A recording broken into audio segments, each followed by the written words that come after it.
बिस्मिल्लाहिर्रहमानिर्रहीम। अस्सलाम वालेकुम नाज़रीन, मैं हूं अज़हर फ़ारूक अपने यूट्यूब चैनल के साथ। आज बात करेंगे साबिक़ वज़ीर आला चौधरी परवेज़ इलाही से मुतल्लिक।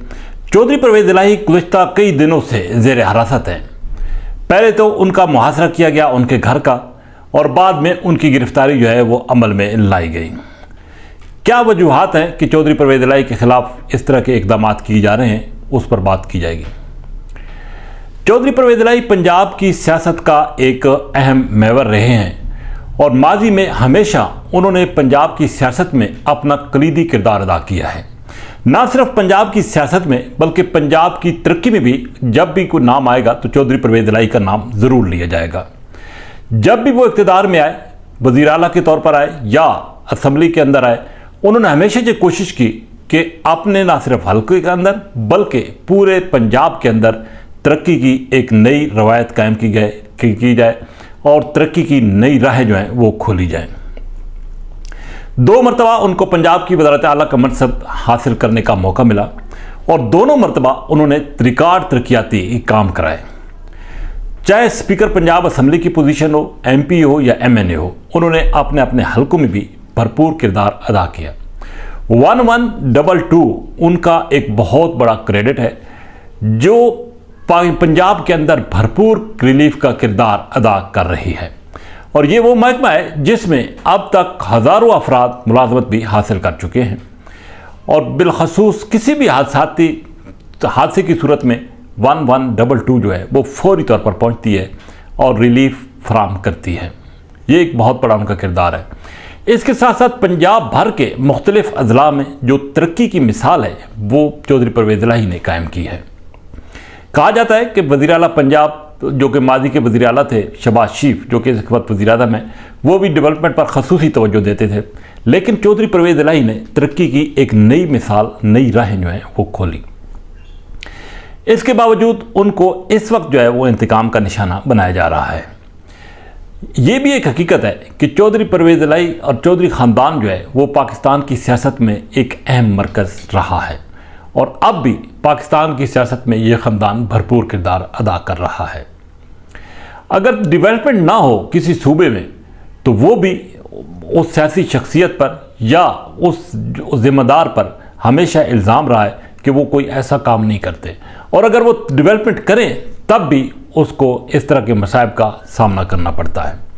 चौधरी परवेज़ इलाही का कसूर शायद ये है कि उन्होंने PTI का साथ दिया, और इस बात पे भी कोई शक नहीं है कि उन सियासी तौर पर उन्होंने जो भी फैसले किए हैं वो गलत कभी साबित नहीं हुए। तो इस वक्त जो उनका जो फैसला था, उस फैसले की पादाश में शायद उनके ख़िलाफ़ पंजाब हुकूमत ये इक़दाम कर रही है।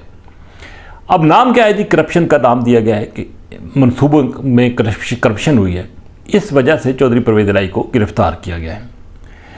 बदकिस्मती ये है कि पहले उनको हिरासत में रखा गया और अभी तक कोई शवायद और सबूत जो है वो सामने नहीं आए।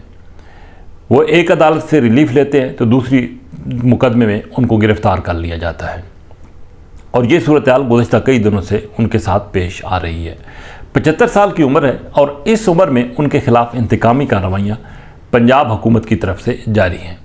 यह ज़ाहिर है पंजाब हुकूमत के पीछे मरकज़ की हुकूमत है और मरकज़ के इशारों पर ये कार्रवाइयाँ की जा रही हैं। ये भी हकीकत है कि चौधरी ख़ानदान ने कभी भी सियासी इंतकाम की सियासत नहीं की। हमें याद है कि मियाँ नवाज शरीफ साहब जब फैमिली के हमरा इस मुल्क से जलावतन किए गए थे तो उस वक्त चौधरी परवेज़ इलाही ने हमजा शहबाज का खसूसी तौर पर पाकिस्तान के अंदर ख्याल रखा था। ना सिर्फ ख्याल रखा था बल्कि जितने भी उनके यहाँ पे मुख्तलिफ कारोबारी मामलात थे उनको भी तक़वियत भी दी, उस वक्त उनका तहफ़्फ़ुज़ भी किया, और हमजा शहबाज शरीफ ने अपने ख़ानदान की जलावतनी के दौरान पाकिस्तान के अंदर भरपूर अपना कारोबार चमकाया और कारोबार को वसअत भी दी।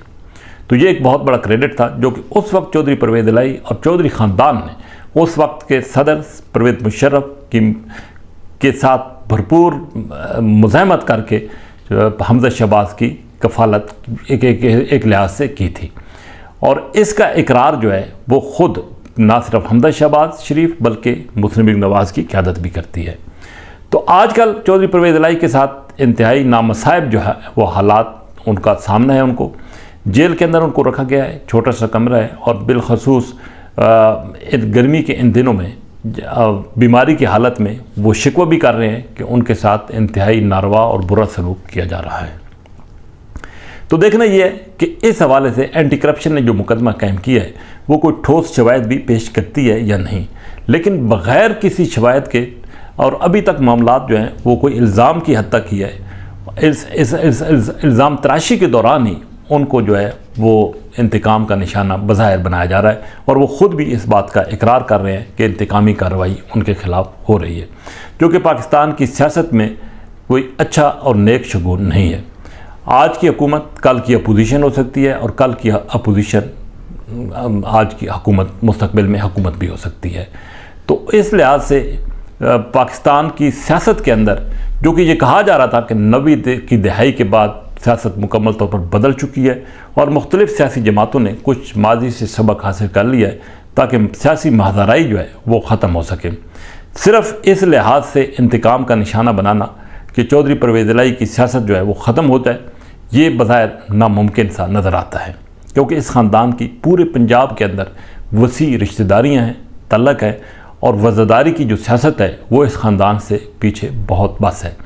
तो बहरहाल ये इक़दाम जो है इसको किसी तौर पर भी सराहा नहीं जा सकता कि इस उम्र में ऐसी सियासी शख्सियत के ख़िलाफ़ इंतकामी कार्रवाई की जाए, जो कि पंजाब की तरक्की की एक अलामत है, जो कि वफ़ादारी की एक अलामत है, और जिस शख्सियत ने पंजाब के अंदर हर ज़िला में अपना एक मकाम जो है वो तरक्की के एतबार से बनाया है। बहरहाल ये तवक्को की जा सकती है कि जब अदालतों में मामलात जाएंगे तो अगर कोई शवायद हैं तो वो पेश किए जाएंगे, अगर नहीं है तो ये इंतकाम की सियासत जो है वो ख़त्म होगी, और चौधरी परवेज़ इलाही और उनका ख़ानदान एक मरतबा फिर भरपूर और मसर अंदाज से अपना सियासी किरदार जो है वो पंजाब की सियासत में अदा करेगा।